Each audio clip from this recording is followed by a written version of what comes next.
What's up guys, Houndish here, and today we are back in Destiny 2 with another weekly reset as we head into August. So we're getting ready for some more summer event content a little bit further down the road, but for today we've got a new update to Destiny 2 with a few bug fixes and possibly more, so we'll cover that. And then additionally we have the return of the Iron Banner for the week, so we'll go over the rewards, pinnacles and everything like that. And as we get into the gameplay stuff, we'll see if there's anything new in the interference mission, cover the quests and reward stuff for Season of Arrivals this week. Plus, we'll round up the reset with all of our other vendors, activities and things worth knowing this week. So guys, I hope you enjoyed the video, but real quick, be sure to check out my sponsor Now Drinks if you're looking for healthier alternatives to gaming focused drinks. They're pretty tasty and you can save 10% on any order in the store with code Houndish, so I recommend you check that out if you're interested with the link in the description box below. But now, let's get into the reset stuff.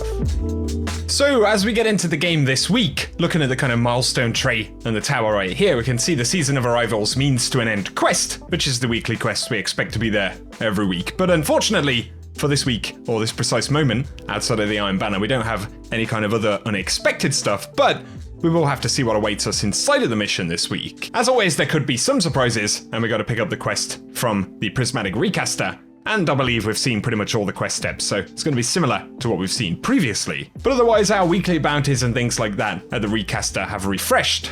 And the contact event this week is taking place on the Rupture on Io. Otherwise, of course, all of the pinnacle drops and things associated with the weekly quest, but also the dungeon for Season of Arrivals Prophecy have reset as well. But otherwise, I'll keep you posted when it comes to Season of Arrivals stuff. Now though, let's visit Lord Saladin in the tower, because the Iron Banner is back with the second visit of the season, so things work very much in the same way as last time. We've got the seasonal quest to unlock access to Fool's Remedy and the Forward Path, and the auto rifle is an especially good shout, but also any of the weapons that you can pick up in the engrams right here come with the late year 4 sunset timers, so they're going to be relevant for a little while, and you've got some updated weapons like Swarm of the Raven, you can get pretty good rolls on them, so definitely something to pay attention to as you jump into the Iron Banner, but also you get pretty good stat rolls on the armor, pinnacle drops and all those kind of things will be very much prevalent. So let us know if you're going to be jumping into the Iron Banner this week. Bear in mind also that we get double Valor all week with triple on the weekend, and then the Iron Banner of course goes away next Tuesday on the reset. So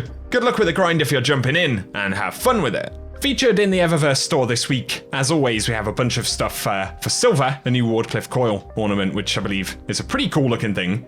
But of course, you have to pick these up with silver on the front page. We do also have the Bright Dust section, so we've got the Jacarina, I believe that's how we say it, a new kind of black and white shader right there with a bit of blue in there as well, which is kind of cool. We've also got the Blind Clutch Transman effect, the Air Riff multiplayer emote right there, which is a pretty funky one.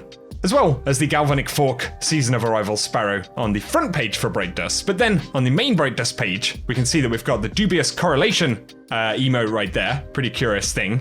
As well as the Golden Pride, the kind of fighting lion sparrow, as everyone called it.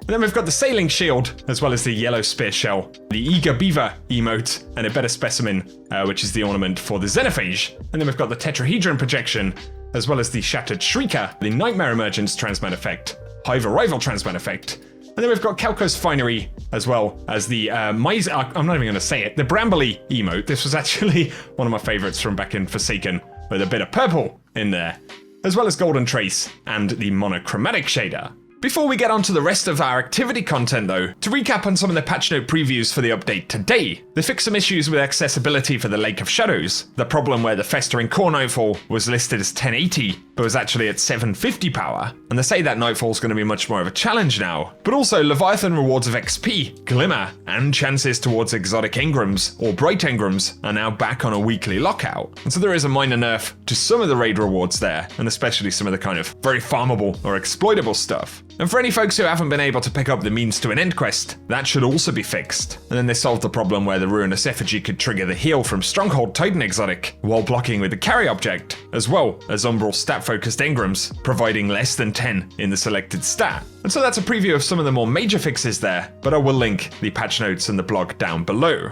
But now, getting on to other rewards and activities, of course we have the kind of playlist pinnacle drops that you can pick up each week, but otherwise, most of them are on the moon still, so we've got Rage, as well as Isolation, and then Servitude for the Nightmare Hunts this week, but also the Pit of Heresy with pinnacle drops, and then the Garden of Salvation, and this week we have the 0 to 100 challenge.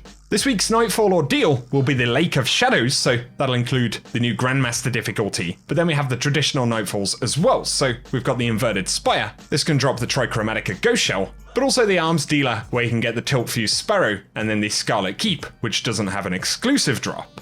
If you're jumping into Prestige Year 1 Leviathan Lair raids this week, we've got modifiers of Prism, but then also Arms Master, requiring a Kinetic SMG, anything in the Energy slot, but a Grenade Launcher in the Power slot. This week's Crucible playlists are Supremacy as well as Showdown, but then we've got the Iron Banner, but also we'll have Trials coming back on the daily reset on Friday, as well as Double Valor and then Triple Valor over the weekend once again. But to more of our legacy content in the menagerie this week, we've got modifiers of Arc Singe, Blackout, and Grenadier on normal mode, but then for Heroic we have Extinguish, Grenadier, Famine, and Solar Singe.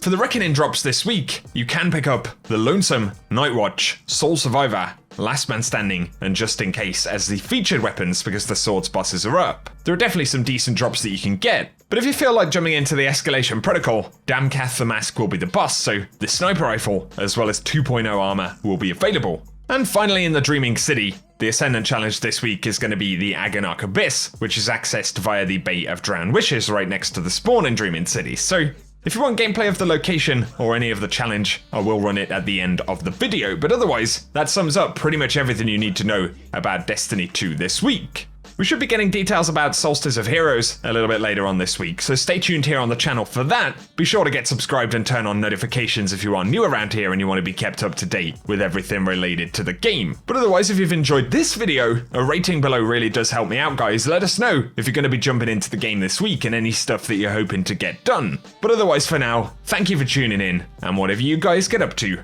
I hope you have an awesome day.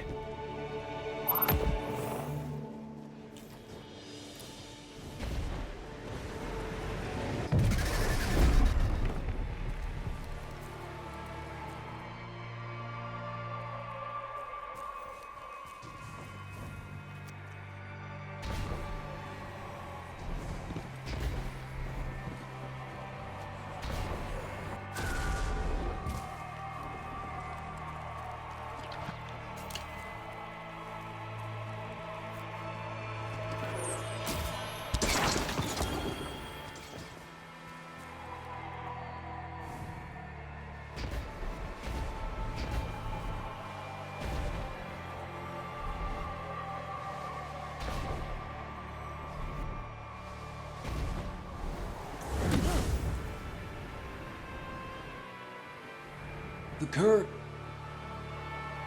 You're so deep into the well.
Guardian, down.